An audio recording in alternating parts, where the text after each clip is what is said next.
विद्यार्थियों, MA final sociology paper 1 unit 3 के अंतर्गत हम संघर्षवादी परिप्रेक्ष्य का अध्ययन कर रहे हैं और मैंने अपने पिछले वीडियो में आपको बताया था कि संघर्षवादी परिप्रेक्ष्य क्या है और उसकी मौलिक मान्यताएं क्या-क्या हैं।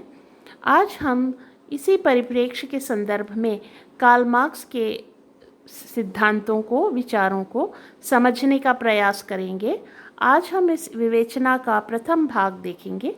मैं Anupama Saha, associate professor sociology, government college Sirohi, Rajasthan. जैसा कि आप देख पा रहे हैं अपने स्क्रीन्स पर, intellectual influences and basic ideas. तो हम ये देखेंगे सबसे पहले कि मार्क्स पर किस प्रकार के बौद्धिक प्रभाव रहे और उनके क्या क्या मूल विचार रहे। कार्ल मार्क्स से वैसे आप सभी लोग अपरिचित नहीं हैं। एमए प्रीवियस में भी आपने कार्ल मार्क्स के जो सिद्धांत हैं उनको विस्तार से पढ़ा है। द्वंद्वात्मक भौतिकवाद, वर्ग संघर्ष, अलगाव और अतिरिक्त मूल्य के जो सिद्धांत हैं कार्ल मार्क्स के, उनके बारे में हम एमए प्रीवियस में पहले पढ़ चुके हैं। तो अभी हम वास्तव में कार्ल मार्क्स का जो समाज और सामाजिक व्यवस्था और सामाजिक परिवर्तन के बारे में जो संघर्षात्मक विश्लेषण है उसको हम समझने का प्रयास करेंगे कि कैसे संघर्ष के परिप्रेक्ष्य से मार्क्स ने समाज, सामाजिक व्यवस्था और सामाजिक परिवर्तन को समझने का प्रयास किया है। Karl Marx 1818 to 1883 is undoubtedly one of the leading advocates of the conflict perspective. तो मार्क्स का जन्म 1818 में हुआ जर्मनी में और वे संघर्षवादी परिप्रेक्ष्य के प्रणेता विद्वान माने जा सकते हैं। In order to understand Marx's philosophy, it would be worthwhile to understand the two basic strands in philosophy. Marks के दर्शन को समझने के लिए ये ज़रूरी है कि हम पहले जो दर्शन शास्त्र की जो आधारभूत दो धाराएं हैं उनको समझने का प्रयास करें। The first strand says that idea or consciousness came first and then came the material world. The proponents of this view are called idealist philosophers. तो दर्शन शास्त्र में मुख्य रूप से दो धाराएं हैं। एक धारा यह मानती है कि विचार या कोई अमूर्त शक्ति पहले आया और उसके पश्चात इस भौतिक जगत की उत्पत्ति हुई है। तो चूंकि ये विचार को प्राथमिक मानते हैं, ये मानते हैं कि विचार पहले आया और भौतिक जगत बाद में आया, इसलिए इस तरह के जो दर्शन शास्त्री हैं या इस विचार को रखने वाले जो दर्शन शास्त्री हैं उनको हम विचारवादी दार्शनिक कहते हैं। The second strand says that the material world has forever existed and idea or consciousness followed. The proponents of this view are called materialist philosophers. तो जो दूसरी धारा है वह यह कहती है कि नहीं, भौतिक जगत जो है वह सदा से विद्यमान रहा है और विचार या चेतना बाद में आए हैं। तो यह जो दूसरा विचार है यह मानता है कि भौतिक जगत पहले आया और विचार बाद में आया और इसीलिए इस व्यू को रखने वाले, इस दृष्टि को रखने वाले जो दार्शनिक हैं उन्हें हम भौतिकवादी दार्शनिक कहते हैं। Marx's philosophy was materialistic and materialism formed the basis of his theory. तो मार्क्स का जो दर्शन था वो मटीरियलिस्टिक दर्शन था, भौतिकवादी दर्शन था और इसीलिए भौतिकवाद उनके सिद्धांतों का आधार रहा है। According to Marx, only matter exists.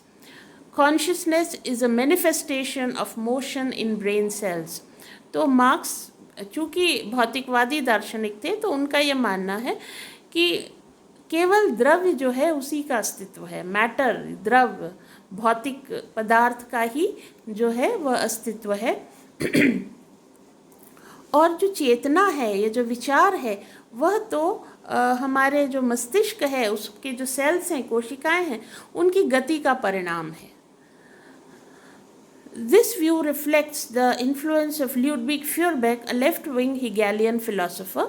तो आप सभी विद्यार्थी ये भी बहुत अच्छी तरह से जानते हैं कि मार्क्स पर हीगेल का बहुत अधिक प्रभाव था, और हीगेल एक आइडियलिस्ट फिलोसोफर थे, एक विचारवादी दार्शनिक थे, लेकिन मार्क्स उनके मेथड से, उनकी पद्धति से प्रभावित रहे हैं, ये आप सभी जानते हैं। तो एक हीगेलियन दार्शनिक, हीगेल से प्रभावित दार्शनिक थे फ्यूरबेक, वह भी भौतिकवादी दार्शनिक थे, उनसे कार्ल मार्क्स प्रभावित हुए। Marx was greatly influenced by Hegel, who was an idealist philosopher. तो जैसा मैंने पहले कहा, मार्क्स हीगल से बहुत ज़्यादा प्रभावित थे, जो कि एक विचारवादी दार्शनिक थे। He was particularly influenced by Hegel's dialectical method of understanding reality, who applied the scheme to the fundamental idea or spirit. तो मार्क्स जो थे वो हीगल के विशेष रूप से हीगल की पद्धति से प्रभावित थे। कौन सी पद्धति? जो द्वंद्वात्मक पद्धति हीगल प्रयोग में लाते थे वास्तविकता को समझने के लिए, वो उससे बहुत ज़्यादा प्रभावित थे। लेकिन मार्क्स ने हीगल ने ये जो पद्धति है वो विचार के संदर्भ में उपयोग में लाई थी, क्योंकि वो विचारवादी दार्शनिक थे। According to this method, every idea passes by a kind of dialectical necessity through the three stages of affirmation or thesis, negation or antithesis, and reconciliation of opposites, that is synthesis. तो ये जो method है वो क्या है? Hegel ने जैसा इसका प्रयोग किया, उन्होंने कहा कि हर विचार जो है वो 3 स्टेजेस से गुजरता है, 3 स्तरों से गुजरता है।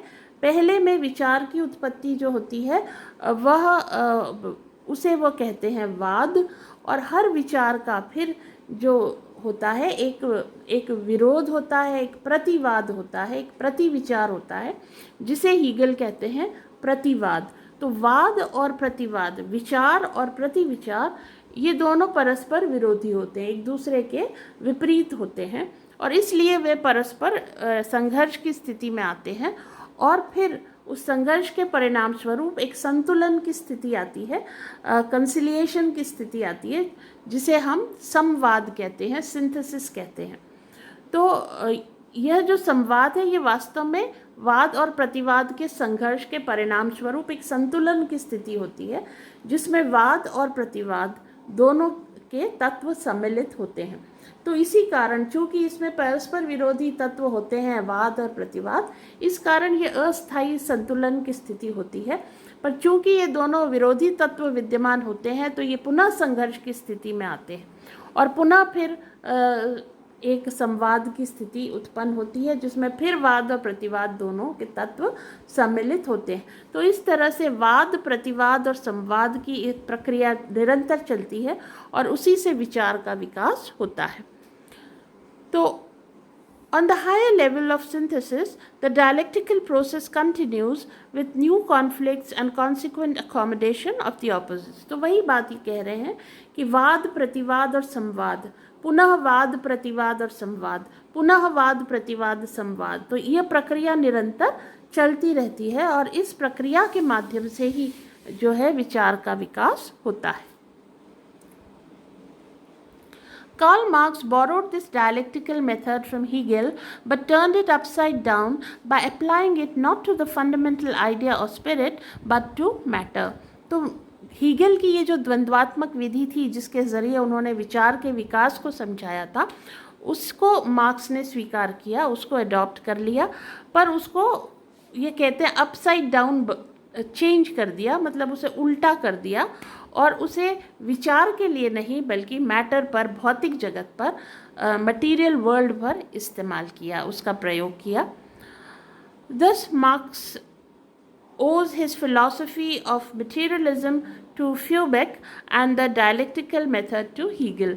तो फ्यूरबैक से उन्होंने वो मटीरियलिस्टिक आइडिया लिया कि भौतिक जगत पहले आया है, और हीगल से उन्होंने डायलेक्टिकल मेथड लिया, जो द्वंद्वात्मक पद्धति है वाद, प्रतिवाद, संवाद की, and that is why Marxian theory of society is called dialectical materialism.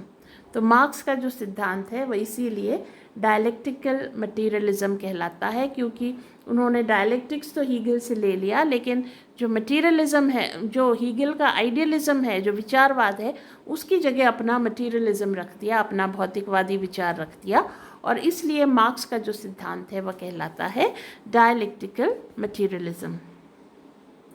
The basic laws of dialectics. तो अब डायलेक्टिक्स जो है वह पद्धति है जिसके ज़रिए से मार्क्स ने भौतिक जगत को समझने का प्रयास किया है।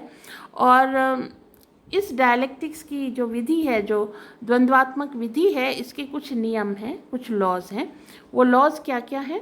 The law of continuous motion of matter, अर्थात द्रव की निरंतर गतिशीलता का नियम। The law of the unity of the opposites, अर्थात विपरीत तत्वों की एकता का नियम।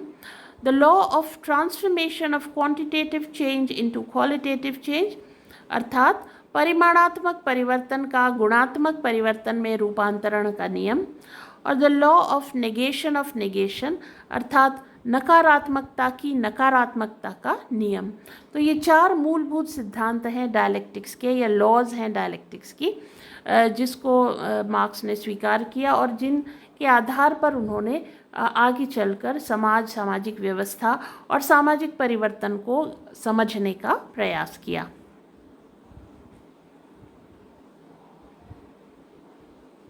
तो आज के वीडियो में बस इतना ही। हम कंटिन्यू करेंगे अपनी इस विवेचना को आगे आने वाले वीडियोज़ में। आप सभी का बहुत बहुत धन्यवाद।